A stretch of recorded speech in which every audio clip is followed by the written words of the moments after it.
Alright, on this video here I'm just going to show you how to take off this door panel. This is a F-250 Ford truck. This is a 99 model, I believe, anywhere from 1999 up to, I think, like 2005 or 6. It should be the same setup. The reason I'm removing this door panel is because it's getting annoying that my door lock is not working.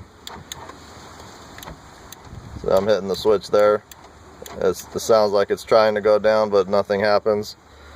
You know, and when I have to let somebody in the truck, I sit way over there.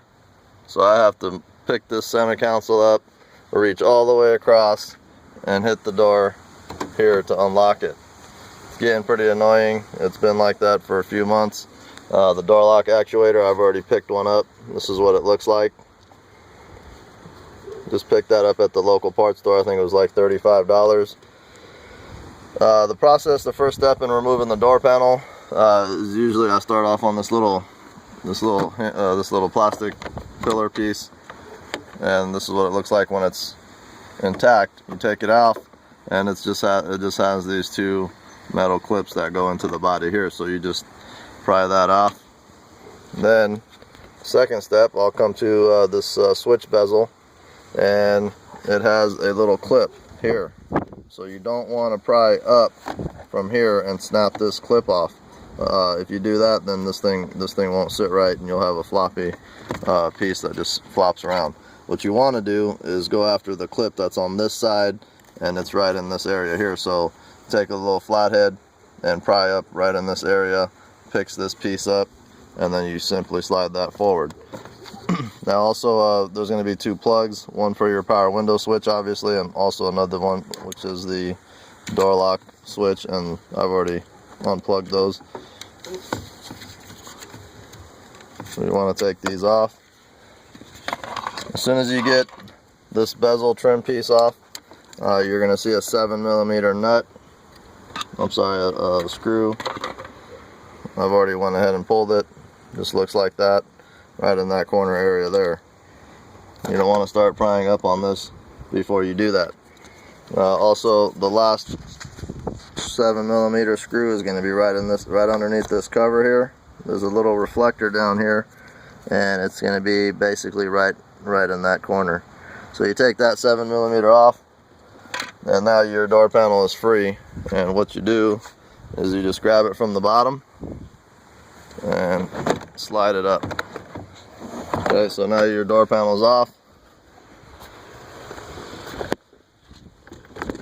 Show you a view from behind the door panel here. It's just these little clips that clip into the metal shell of the door, and they're just pretty much all around the door panel. So when you slide upwards, it pretty much picks the door panel up off the shell and allows you to remove it. And what we're after, this is the little plastic sound deadener, protective barrier, whatever they want to call that piece. And what we're after, I'm not sure if you can see that in there, but it's going to be the locking mechanism, which is directly ahead next to that yellow clip there. That's right in there. The way we remove that, basically, you've got the electrical to it here. You follow that, you disconnect the electrical, and then there's 3 bolts here on the actual lock on the door, on the actual locking part of the door. So what we're going to do is take those off, and that's going to allow us to slide that piece back. And when we get that off, I'm sure some of these actual rods that are assembled for the lock and unlock feature, also the handle for the outside, those are going to have to get unclipped, and that way we can bring it up into this area here and do it right in here. I'm kind of shooting this solo, so I'm just trying to go over what how to take the door panel off and get to this point. Once you remove these 3 bolts, you'll see that this locking mechanism just completely comes down from the inside, and you'll be able to work it from there. So let me get this done, and I'll show you how everything works. Your life. Alright, here's the door latch mechanism. As you can see, those three Torx bolts that go here, this is basically what they hold on. So once you take those off, this is going to become free. Well, not quite. You still have to disassemble all the rods for your lock and unlock. Also, there's a cable that needs to get disconnected. There's wiring here. This wiring is for this pigtail here is for the door lock actuator, which is this piece here. This is the piece that I'm replacing.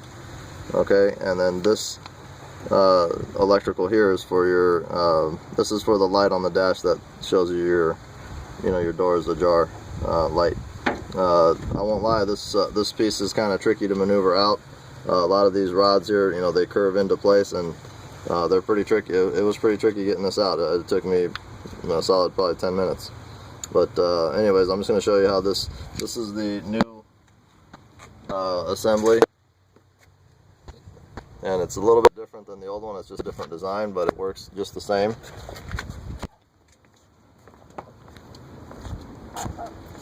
Yeah, this is the old style assembly. I like this piece because it has the metal style gear lever here. Anyways, this one comes with a plastic one. I'm not sure how long that's going to last, but this thing's got a warranty on it. I just, the warranty may be there or whatnot, but I just, having to do the job all over again kind of sucks. So I hope this thing lasts. This was the premium one that they had. They had a cheaper model, but this is the premium one. This is all I can get from the local auto parts store. If I got it from Ford, it was going to be over $100. But anyways, this is how this piece slides on. There's a little rail on here on the door latch assembly, and there's inserts there that basically connect to these two rails here. All right, and then this is a little clip that locks it into place once you actually fully engages. So basically, just slide it on. Make sure you're lined up here with the this is your lock that goes up and down. And that's not moving. Okay, there it goes. This is your lock that goes up and down. So you want to line this up. That's what drives that gear back and forth. Okay, so line that up.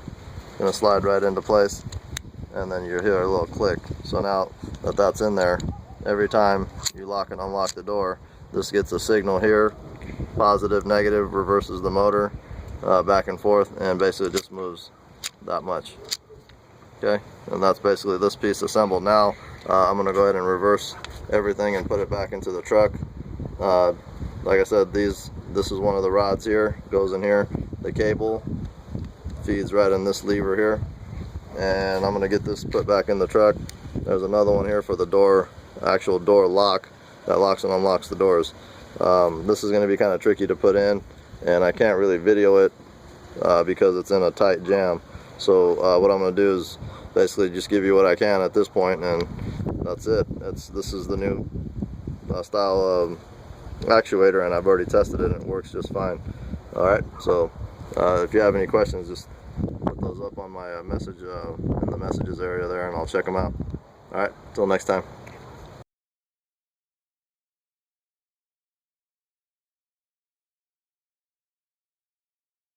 Alright, this is the finished product. I've got the panel all back together, and I'm gonna hit the switch, and there it goes. That's working.